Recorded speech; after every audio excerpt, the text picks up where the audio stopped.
You're listening to the N2K Space Network.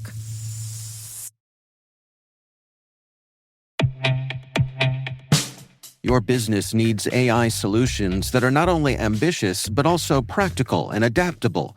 That's where Domo's AI and data products platform comes in. With Domo, you can channel AI and data into innovative uses that deliver measurable impact. Secure AI agents connect, prepare, and automate your data workflows, helping you gain insights, receive alerts, and act with ease through guided apps tailored to your role. Data is hard. Domo is easy. Learn more at ai.domo.com. That's ai.domo.com.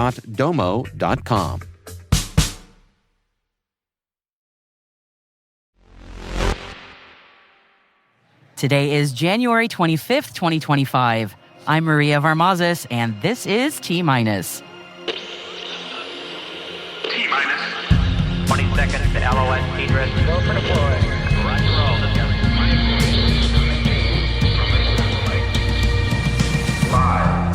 U.S. President Donald Trump has asked SpaceX to return NASA astronauts Suni Williams and Butch Wilmore home from the USS before their scheduled March return.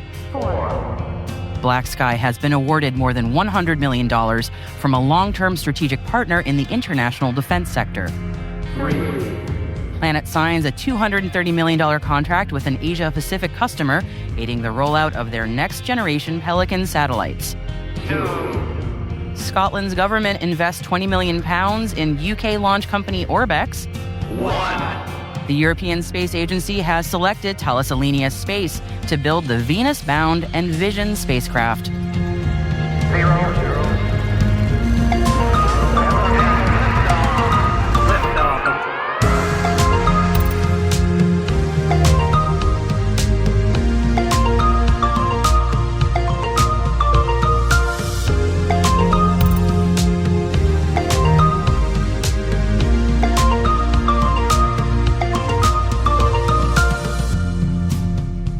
And we continue recording live from Commercial Space Week, and today specifically kicks off the Spacecom event here in Florida.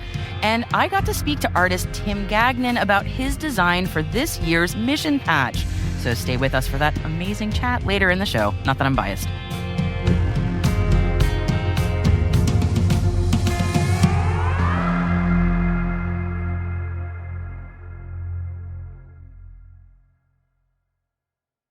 Before we dive into today's headlines, I wanted to make sure we said thank you to all of the listeners who dropped by our booth yesterday. Tom, Lorenzo, Abigail, all y'all, thanks so much for coming by our booth and saying hi. It's always great to get feedback from you to help us improve how we can do this show even better. Thank you for your support, everybody. Now on to today's headlines. The European Space Agency has awarded Thales Alenia Space a $383 million contract to build the Envision spacecraft. Envision will be the first mission to investigate Venus from its inner core to its upper atmosphere. ESA says it plans to launch the spacecraft in the 2030s. Envision's mission aims to figure out what made our most Earth-like neighbor turn out so different from our home planet. The contract was announced at the 17th European Space Conference in Brussels, Belgium. Thales Alenia Space will begin working with the Envision team to finalize the spacecraft design and begin its construction. The Scottish government has invested £20 million in UK launch company Orbex. UK Tech Secretary Peter Kyle announced the investment at Brussels European Space Conference. Orbex says the investment will be used to fund Orbex's rocket Prime, the first UK-manufactured and UK-launched orbital rocket. Prime is set to take off from late 2025 at Scottish spaceport Saxford. The Shetland-based launch facility is one of 2 licensed vertical launch spaceports in Europe. European demand for satellites is forecasted to be worth $50 billion, which the UK forecasts will bring around $1 billion in revenues for the UK economy alone. Planet has announced a new $230 million contract with an unnamed anchor customer, furthering the rollout of its next-generation Pelican satellites. The deal will see Planet build Pelican satellites for a company in the Asia-Pacific region that will be identified at a later date. The contract covers a couple of years to construct the satellites and then 5 years of operation. Additionally, Planet has signed a multi-year deal with the European Space Agency. With this contract, Planet joins the Copernicus Contributing Missions. officially contributing commercial satellite data alongside ESA's Sentinel satellite data to the Copernicus services. Geospatial intelligence company BlackSky has been awarded more than $100 million from a long-term strategic partner in the international defense sector. The lack of name of their partner is typical due to the nature of their intelligence work. BlackSky will be providing real-time, space-based monitoring capabilities. The new 7-year deal covers high-resolution, low-latency current Gen 2 and upcoming Gen 3 imagery, and AI-enabled analytics services through 2032. And we're seeing the term stranded astronauts seep back into daily headlines again, and come on, y'all, the source seems to be coming from the White House this time. U.S. President Donald Trump has asked Elon Musk's SpaceX to return 2 NASA astronauts from the International Space Station. Sunny Williams and Butch Wilmore are already scheduled to fly back on a SpaceX capsule in March. And for those not keeping up, they're the 2 astronauts that traveled to the ISS on the Boeing Starliner capsule, which later returned uncrewed. Musk also said Trump had asked him to return the 2 astronauts, quote, as soon as possible, suggesting a change to NASA's current plan for a late March return.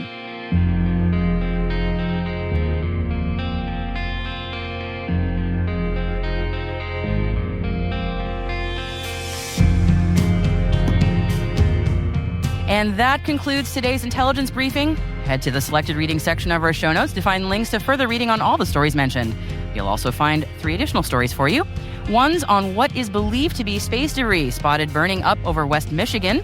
And the second is an update on Blue Origin's New Shepard launch, which was planned for yesterday, but is now scheduled for no earlier than Friday. And it is Chinese New Year, also known as the Spring Festival, celebrating the start of the lunisolar Chinese calendar, Gongxi Fasai. The celebrations have extended to low Earth orbit with the 3-person Shenzhou 19 crew on Tiangong Space Station. Hey T-Minus crew, if you find this podcast useful, please do us a favor and share a 5-star rating and short review in your favorite podcast app. That'll help other space professionals like you to find the show and join the T-Minus crew. Thank you so much for your support. We really appreciate it.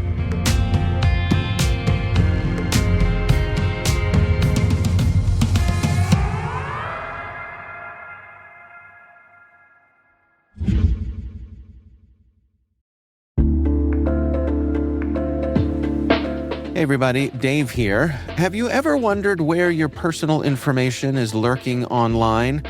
Like many of you, I was concerned about my data being sold by data brokers. So I decided to try Delete Me. I have to say, Delete Me is a game changer. Within days of signing up, they started removing my personal information from hundreds of data brokers. I finally have peace of mind knowing my data privacy is protected. Delete Me's team does all the work for you with detailed reports, so you know exactly what's been done. Take control of your data and keep your private life private by signing up for Delete Me. Now at a special discount for our listeners. Today, get 20% off your Delete Me plan when you go to joindeleteme.com/N2K and use promo code N2K at checkout. The only way to get 20% off is to go to joindeleteme.com/N2K and enter code N2K at checkout. That's joindeleteme.com/N2K, code N2K.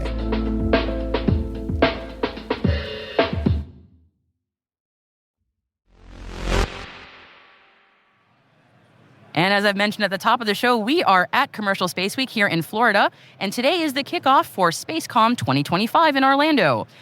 I got to speak to artist Tim Gagnon, who designed the patch for this year's event at the conference, and he walked me through the design process that he goes through with the event planners. Welcome to T-Minus Space Daily from Commercial Space Week, and joining me today is a very special guest who I've had the privilege of speaking to several times on the show. This is our first time meeting in person. Tim, please introduce yourself to our audience.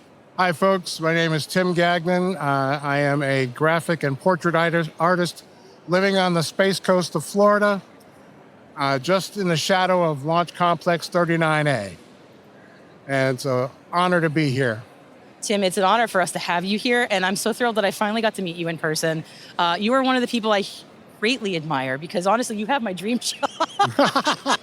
I'm not even lying. Tim is many, many things, but he is known to so many of us as the man, the myth, the legend, who creates so many patches for space events like this one. And this is the patch that you created for Commercial Space Week this year. It is absolutely gorgeous. So we have often gone through this exercise where we've kind of gone like element by element through a patch. So I think we're going to do that as well today. Do we have a good shot of the patch? Are we good? Okay, excellent. All right, so where should we begin with this beautiful piece of art? Well, the central feature is the three stylized launch yes, right plumes. here. Yep. And what they are designed to do in this patch is represent the close relationship between civil, commercial, and DoD. Oh, yes, makes a lot of sense. Because, matter of fact, I was in a session earlier today where they had a Venn diagram where those three entities overlap. And so this patch was designed to illustrate that point. Much more dynamic than a Venn diagram, thankfully. Well, Much more, yeah. yes. Venn diagrams are nice. They're instructive, but they're not very, attractive. That's very true. The globe is designed to represent how we looked at the Earth before the advent of space exploration. You thought about the Earth, it was a globe on a desk. It had the longitudinal, latitudinal lines, and you could study the map like every kid did in their grade school. Well, kids in my age grade. As mine as well, so we're in that group together. Yeah, it's on the left side, yes. And then on the other side is how we think of the Earth after the advent of space exploration. Yeah. We've all seen the blue marble taken from the moon and other photographs by various spacecraft of the Earth from space. The stars, the bright stars, represent the number of SpaceCom events. Oh. This being this year's event, launching from Florida, and then where integration go ahead. ignites innovation, and then, of course, the date of the event. The two hidden Easter eggs, I guess you could call them. Oh, I love this. The star in SpaceCom is from their logo, but it's a stylized representation because you cannot embroider gradients. You can't have that soft glow. Right. So you have to do something that can be stitched. And then the little rocket in Space Congress, that rocket is meant to illustrate the very first bumper rocket launched from the Cape way back when in the late 50s. Oh, so that speaks to the space heritage here in Florida. Right. I love that. Oh, my good. Every time I speak to you, I learn all these little Easter eggs you put in your work, so much love and care. And something that we were talking about before we started chatting was I was just really curious. I'm going to ask you the same question again. Sure. About, I think anyone who's ever done embroidery work for a t-shirt or something knows you can't get anything intricately embroidered like this at just any old place. Can you tell me the information about how you get this made? Because this is quite intricate. Well, I like to use the same company that NASA uses. And actually, NASA, the Department of Defense, and Scouting all use the same company. It's Conrad Industries AB Emblem in Weaverville, North Carolina. And they've got the legacy history of doing demanding work for very demanding clients. Oh, yes. So I knew that they could handle a job like this. It's absolutely beautiful. And all your work, truly. It's always a treat to get one of your beautiful pieces in my hands. This is no exception. You also have so many pieces on your person at the moment. Yep. Well, today is the 39th anniversary of Challenger. Yes, indeed. So I always wear this jacket in late January, and it just felt appropriate the first day of Space Congress to wear it today. To remember those that we have lost and also their sacrifices. On this side, Challenger and Columbia. These were patches designed for specific clients. The high flight up on top honors the 4 astronauts in the Apollo era that died in T-38 accidents because they never got officially assigned to a mission. And so they never got the chance to fly in space. But I felt they still needed to be remembered. Right, we wouldn't be here without them. And then, of course, the Apollo 1 patch. Absolutely. Yeah, I'm all these patches are just so beautiful, and it is incredibly important and appropriate that we remember those sacrifices, especially. Well, this kind of an event is actually perfect for that because this event shows that we are still building on their legacies and their sacrifices so that we can be bigger and better and maybe safer in the future. Let us hope so. And it's a celebration of what their sacrifices have enabled also. So we must appreciate them. And I'm going to just completely change topics. Sure. I'm so curious what else you're working on right now, because you've always got a number of things you're working on. Anything you can tell me about? Actually, there is. I have done a lot of work for the Mars Society for different analog missions. Oh. If you're unfamiliar, and they're not the only organization that do this. Analogs are when a group of people go to a remote spot designed to simulate whether it's a mission to the moon, a mission to Mars, and you follow all the same protocols. For example, if you're on a Mars mission, it's a 20-minute communications delay. That's right. Yep. But since I've done that work for the last 10 years, I have been invited to participate in a Mars analog this spring at the Mars Desert Research Station in Utah. That's amazing. So I finally have designed a patch with my name on it. First of all, congratulations on two fronts. That's got to be so gratifying. It really is. Oh my gosh, that's so cool that you're doing that. Yeah, well, fingers crossed. It hasn't happened yet. But still, it's coming up soon. What did it feel like to put your name on a patch? It was, I didn't have any trouble spelling it correctly. I once, years and years ago, had an astronaut, after I submitted a design for consideration for his mission, send it back to me and said, next time, run it by spell check. Well, the funny thing about that is there was a patch designed by Robert McCall. And very famous illustrator, for people who don't know. Extremely famous. He is the legend. Yes. And he misspelled the name. So when I saw that, I felt a lot better. Yeah, if he did it. If it happens to him, it can happen to anybody. Absolutely. The astronauts who've gone to space and brought art materials with them, if I had to choose, those are all my favorites, because to me, that is something I can very deeply connect with. Yeah. I love that you are doing the same thing with your mission. It's just, on a personal level, just makes me so happy to know that you're doing this. It's so wonderful. Sorry, I'm a little bit like, oh my God, that's so great. Is there anything else that you want to share with the audience? Like, this is beautiful. There's a lot of things in work. Yeah. But just not a lot I can talk about. That's the agony and the ecstasy of doing this kind of thing. Yeah. Is that you want to shout it from the rooftops as soon as it happens, but I have a long-standing rule that I don't unveil the patch. The client does on their own calendar. They've got a whole plan in place, what they're going to do, when they're going to do it. And I only received permission to even talk about the analog mission just a little over a week ago. Oh, wow. Wow. The timing's so great. I can share the news, yeah. But I just can't share a lot of detail. I will just say the patch is beautiful, and then I can't wait for it to be unveiled to the public when it is time. And again, congratulations on that. Normally, at the end of interviews, I ask for people to give advice to people trying to break into the space industry. I feel like I may have asked you this question before, but I kind of want to get your take on it now, especially that you're going on an analog mission, about advice for artists. Because I know... Matter of fact, I might have something that I can pull up. Yeah. Because I try to anticipate what I might get asked. Sure. Back in the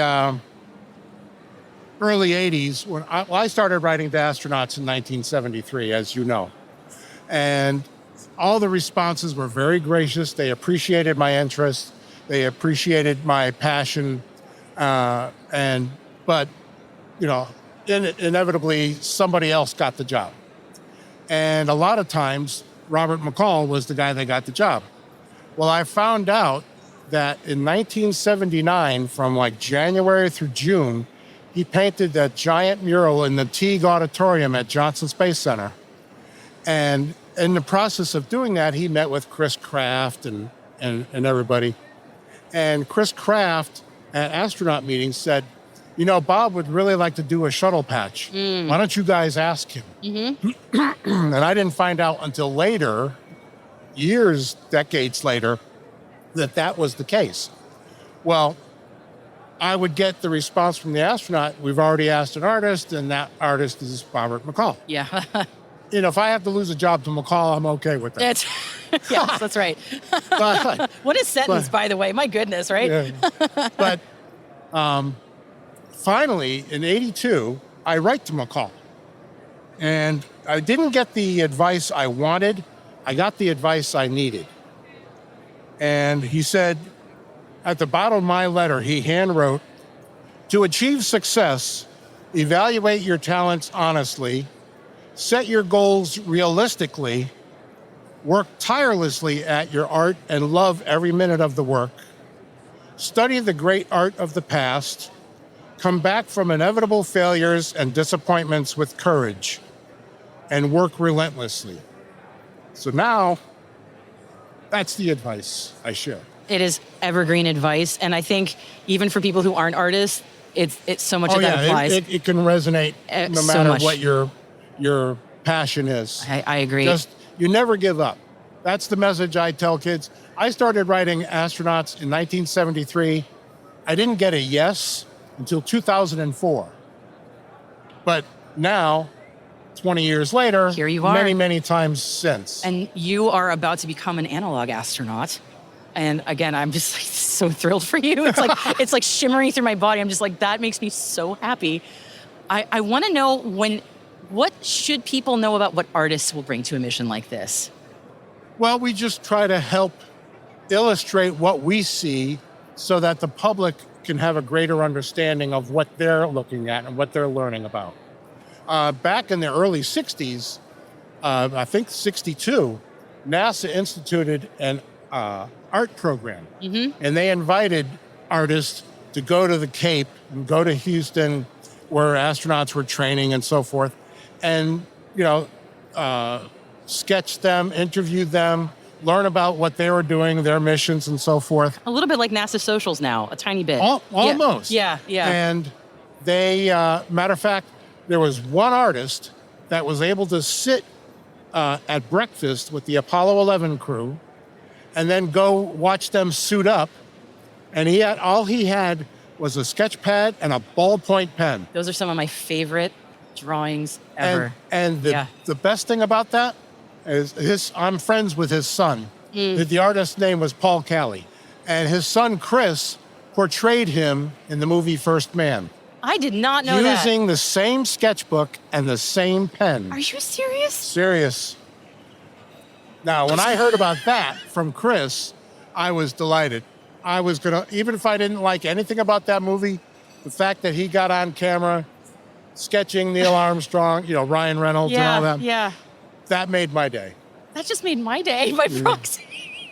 That's so cool. Okay. And the fact that he still had his father's sketchbook and pen. Oh my God. And I'm not lying. Those are some of my absolute favorite because they're loose and expressive. There's so much rhythm in those drawings. Just incredible. Oh, what he did with a pen. Oh, magic. My God. Yeah.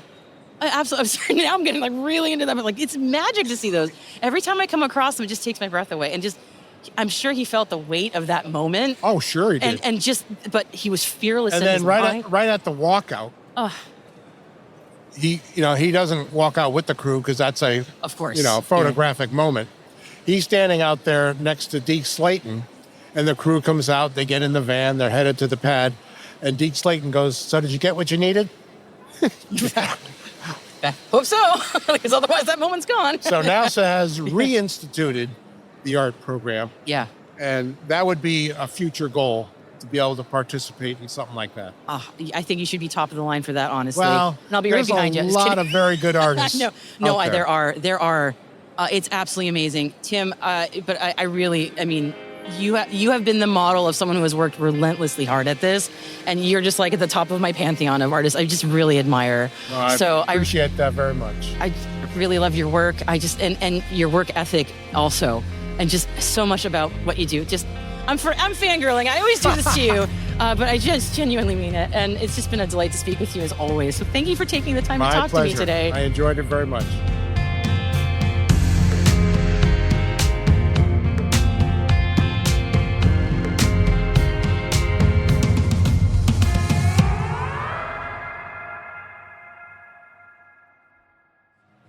We'll be right back.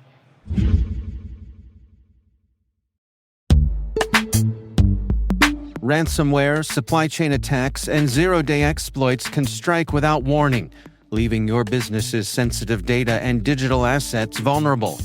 But imagine a world where your cybersecurity strategy could prevent these threats. That's the power of the ThreatLocker Zero Trust Endpoint Protection Platform. Robust cybersecurity is a non-negotiable to safeguard organizations from cyber attacks.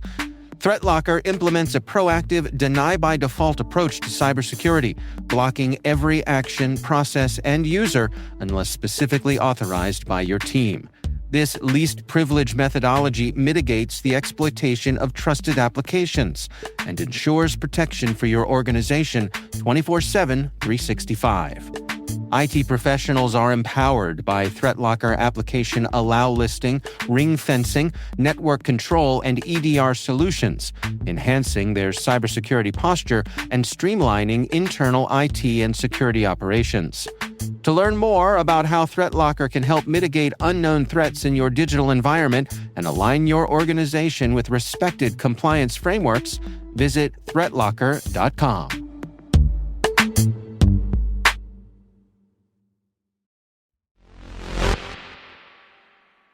Welcome back. If you missed our exciting news last week, we will be rolling out a new segment next month that dives into the experiments that are going on up on the International Space Station's National Lab. We'll also cover how to work with the lab and chat about why research in microgravity is a desirable opportunity. The ISS National Lab has released its annual report highlighting the rapid growth of space-based R&D. It also shares that nearly 3/4 of newly selected projects sponsored for flight were from first-time space users. It's certainly a good sign that folks are increasingly looking to space to solve issues both on and off the Earth. The Center for the Advancement of Science in Space, also known as CASIS, has managed the ISS National Lab under a cooperative agreement with NASA since 2011. CASIS says that of the 103 ISS National Lab-sponsored payloads that were launched to the space station in the last year, 80% were from commercial entities. The lab reported nearly $25 million in external, non-NASA funding in support of ISS National Lab-sponsored projects, with almost half from academic and nonprofit institutions.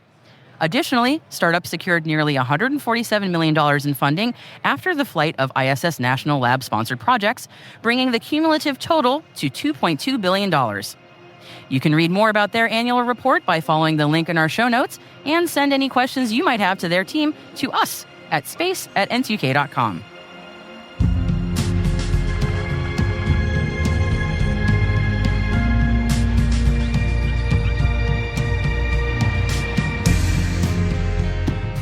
And that is it for T- for January 29th, 2025, brought to you by N2K Cyberwire. For additional resources from today's report, check out our show notes at space.n2k.com. We'd love to know what you think of this podcast. You can email us at space@n2k.com or submit the survey in the show notes. Your feedback ensures that we deliver the information that keeps you a step ahead in the rapidly changing space industry. N2K Strategic Workforce Intelligence optimizes the value of your biggest investment, your people.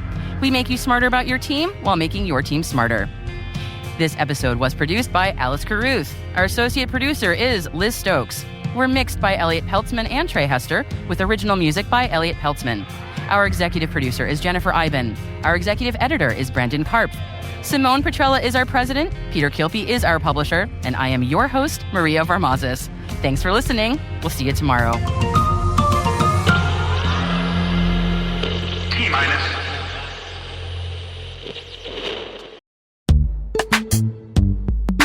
And now, a message from our sponsor, Zscaler, the leader in cloud security. Enterprises have spent billions of dollars on firewalls and VPNs, yet breaches continue to rise by an 18% year-over-year increase in ransomware attacks and a $75 million record payout in 2024. These traditional security tools expand your attack surface with public-facing IPs that are exploited by bad actors more easily than ever with AI tools. It's time to rethink your security. Zscaler Zero Trust plus AI stops attackers by hiding your attack surface, making apps and IPs invisible, eliminating lateral movement, connecting users only to specific apps, not the entire network, continuously verifying every request based on identity and context, simplifying security management with AI-powered automation, and detecting threats using AI to analyze over 500 billion daily transactions. Hackers can't attack what they can't see. Protect your organization with Zscaler Zero Trust and AI. Learn more at zscaler.com/security.